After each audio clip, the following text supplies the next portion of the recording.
Hi, it's Rob. Welcome to another video. So this video I want to talk about one of my favourite shops, if not my favourite shop. Is it the best second-hand record shop in Greater Manchester? I'm talking about SK1 Records in Stockport. Now in Manchester, in Greater Manchester, we are spoilt for choice. I've probably got 25 record shops that I could visit within half an hour of where I live.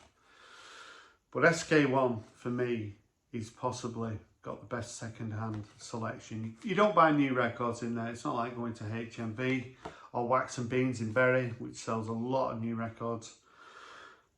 King B Records is another excellent record shop in Manchester, really around the fountain. But I just think that SK1 is probably my favourite. So it's owned by a guy called Joe and also Gareth. So I've known Gareth for well over 5 years, and I've been going in SK1 for probably 5 years as well. It's in the little underbank area of Stockport, which is a really thriving area. So SK1 puts on street parties. There's certainly been one this year. If you Google SK1 Records, you'll see images of the street parties and you'll see the amount of people that go to them. It's crazy. They go from all over the UK. DJs playing, just especially if you get the weather, it's just epic. So I was in there last week. I've not been in for a while. But Stockport, it's a place that's really worth visiting. It's hop on a bus or on the train from Manchester. Easy to get to. I think in the future we're looking at getting a link on the trams, but that's probably going to be at least 5 years away. But Stockport is a place that's well worth visiting. Some really nice sort of second-hand boutique shops as well. But the area, little underbank, I've seen it sort of grow over the last 5 years and new businesses opening all the time. It's a real nice hub. So what did I pick up? There's so many records in there. A lot of electronic, a lot of dance music, some higher price records on display, nice soul and funk, reggae, indie, singles, everything really. There's such an overspill. One of the reasons they purchased the building next door. You can grab a drink as well. I think there's going to be a bar next door. So what did I pick up? That's what you want to see, isn't it? So what I picked up was, one of the first records I saw was this. So it's an American copy, first pressing of the Stone Roses debut. So this was pretty well priced. It was under £100 and I got quite a lot of discount because I bought quite a few records. So Gareth said mates rates, so I got quite a good deal. So there's a difference with this though. So if you're not aware, the American copy has got Elephant Stone as the third track. That's not on the UK release, and that's produced by Peter Hook, and the rest of the album's John Leckie. So as you can see, Elephant Stone. I think the second pressing had Fool's Gold on it, which would be nice to have as well. But my original copy of this is in London somewhere. My son's got it. I bought it pretty soon after it was released. But my original copy ain't going to be in great condition. This is in superb condition. And it sounds great. Such a great sounding record. Mani's bass, just everything about it. It's a really nice copy. Came in this nice sleeve. And also we've got the inner as well. So it always makes me think, you know, what journey has this record been on? It's come from America. It came over to Stockport and now it's in Mosley. So this is going to be its final destination for a few years anyway. I was looking on the history of this record, and when it was initially released, it only reached number 19 in the charts, but then subsequently with reissues it's managed to get to number 5. But I've said before, every weekend there'll be new fans discovering this record and hopefully buying the record or the CD and streaming it and just discovering the Stone Roses debut album. So they do have interesting records in SK1. Well worth a visit, as I say. And this is kind of a good example. So they had an Italian pressing of Over Rising, the 4th single from the Charlatans. So this was never on an album, apart from on the Melting Pot compilation album. And if you look at that Melting Pot compilation, it's a blue and grey cover, and it's a cafe on the cover. And that, I've actually been in that cafe. But you go in that cafe and there's nothing about, well, I went in there about 8 years ago, and there's nothing in that cafe at the time to tell you that it's sort of a bit of an iconic sort of Manchester place destination. Because, you know, if I owned it, I'd have memorabilia up there and everything. I don't know whether it's changed over the years, but as I say, it's in Northwich. And I visited there and with a lot of pomp and ceremony, and it was just like going in a normal cafe. So it was a bit underwhelming, but yeah, really nice to find this non-album track. So Over Rising is a really good track, but my favourite track is Opportunity 3, which is well over 7 minutes. That does appear on the Melting Pot compilation, because it's just such a great track. Melts your mind. It's so that's what the Beggar's Banquet looked like on the Italian pressing. So when I saw this, I thought, I've not seen that before. So this was priced at 12, so it probably worked out at a tenner. So I was pleased to pick up that 12-inch by the Charlatans.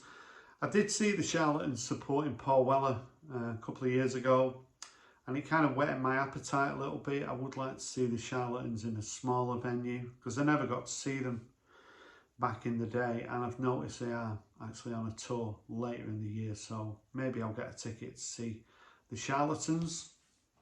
I was also really pleased to see this, because this is a record I've never seen before. So it says it's a German pressing of The Boy Who Cried Wolf by the Style Council from the Our Favourite Shop album.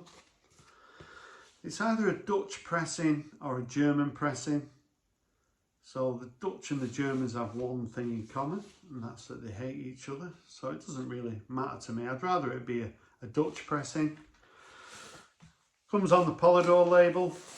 So this was never a single in the UK. And this was just in a box on the floor. I was on my hands and knees thinking, oh, these records in here aren't going to be that good. And then he had this in there, just priced for £6, which I thought was an excellent price. I mean, I go looking for Jam, Style Council, Paul Weller solo stuff all the time. I can't actually remember seeing this before. So £6 seemed a really good price. It's got 4 tracks on here. It's not an extended mix of The Boy Who Cried Wolf. It's only 3.5 minutes long. We do have an over 4-minute club mix of Our Favourite Shop. I've not actually played this yet, which on the album is an instrumental track. And then we've got When You Call Me and The Lodger's club mix. So that is a really nice addition to my Style Council 12-inch collection, because that's one I've not seen before. And I was delighted to find that for £6. And finally, so in the vinyl community, we call it VCLT, so it's Vinyl Community Love Train, and people we love, we send them records because we love them. And I sent Richie McCook a record. I think he might have won a competition that I did, and I sent him some records, and I sent him this record, Belief by The Questions from 1984. And I thought, I'll find another copy. I've never seen another copy of it until last Friday when I went to SK1 Records, and this was a tenner. This came out in 84. I think it's the only album by The Questions, who I saw supporting the Jam in 82. So Paul Weller set up the Respond record label, and on there he had The Questions. They were kind of, Tracy was on there as well. And I think Paul Weller soon realised having a record company and production company was an expensive business, and if you're not going to have big hits, pretty expensive. So Respawn Records didn't last very long. There's the label. So when I went to see the jam, the Questions were playing and the fans were throwing stuff at them and they were booing them. And I think Paul Weller might have used that as one of his excuses when the jam split. He said, oh, you know, I want to be doing funky music and my fan base aren't going to accept it. So the Questions went on to release quite a few singles. Price You Pay, Building Up a Strong Foundation, I think was a single. On here we've got a track called Tuesday Sunshine, which is so poppy, I love it, and Love for Sundays. It's just a white soul record really. And it's one I've been after and I've not seen it until last week, so I was really pleased to find a copy of Believe from 1984 by The Questions. And one of the members, Paul Barry, went on to write the song Believe for Cher, so he must have made a few quid out of that. And I've noticed, I'm taking it, it's his sister Maureen did backing vocals on this record as well. So I also picked up a cassette. I paid £4 for this cassette. So it's a Manic Street Preachers album. Is this the 5th album? It's maybe my favourite Manic's album. I mean, so when Richie went missing, my favourite album is sort of Everything Must Go and then maybe this one. And after that, to me, they're not as good. This had If You Tolerate This, Your Children Will Be Next, and You Stole the Sun From My Heart, The Everlasting, Tsunami. I think this is a really good record, mate. A really good cassette to find. £4 I thought was a really good deal. I would like to have this on record, but it's not cheap. It could do with getting reissued. So yeah, it's nice to have this on cassette. And I thought £4 was pretty reasonable. So yeah, another cassette to the collection, the Manic Street Preachers. So I picked up 3 7-inch singles as well. So all the singles, all the records come with these sort of descriptions, etc.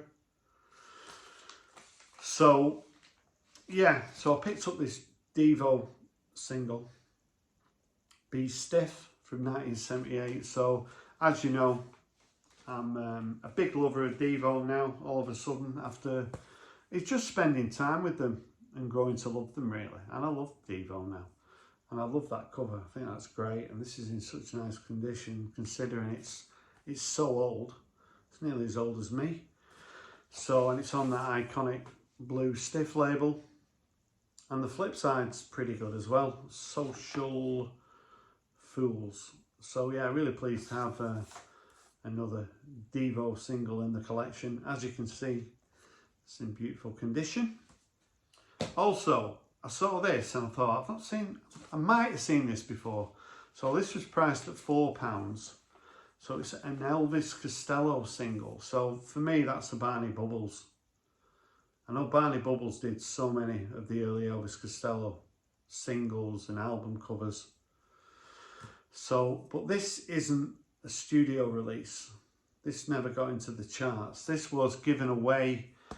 I had to do a little bit of digging to find out. This was given away on the Armed Forces tour, which is a tour that I went on in 1979, and they gave this away. I think if you bought Armed Forces, you got this with it. And there was 9,000 of these printed. It's a track called Talking in the Dark, and the flip side is Wednesday Week. I think it certainly has appeared on some of the later Elvis Costello compilations. Really snappy, great Elvis Costello from that period. I mean, when I saw him in '79, it was just amazing, incredible. I absolutely love Elvis Costello from that period, and then I just don't like him. In the mid-80s, I just really went off him, and I just, but I love him, and then now I just can't be doing with his later stuff. But his early stuff I love, and this is a really nice under 2-minute single. And finally, I picked up this double pack single, which I'm a big fan of the Teardrop Explodes. So when I was in Den Bosch, I saw a copy of Teardrop Explodes album called Everyone Wants to Shag the Teardrop Explodes, and that was released in 1990. and it was recorded in '83, but it was shelved, it never came out. And I'd never seen it, and for some reason I didn't pick it up, and it was about €20, and I'm so annoyed that I didn't pick that up. So quite a few of the tracks on here appear on that Everybody Wants to Shag the Teardrop Explodes album. So I'm on the lookout for that. I mean, I'm going to a record fair tomorrow in Stockport. Hopefully I'll see a copy of that. So this has got a track called You Disappear From View, which is excellent. And Suffocate as well. There's the label. And there's actually 5 tracks on this double pack. Also tracks called Ouch Monkey and Soft Enough For You, and the Inside Gardenia. So pleased, and this has really whetted my appetite to try and find a copy of that Teardrop Explodes album from 1990. So I picked up 3 singles, some 12 inches, a couple of albums, a bit of a grail I suppose with the Stone Roses debut album, and even a cassette. So as I say, SK1 Records, if you're visiting Greater Manchester, I think it's certainly the best second-hand record shop in Greater Manchester, and it's somewhere I'll be visiting more and more often. So especially they're opening next door as well. So if you've got any comments about what I showed on this video, I'd love to hear from you. Thanks for watching, and bye for now.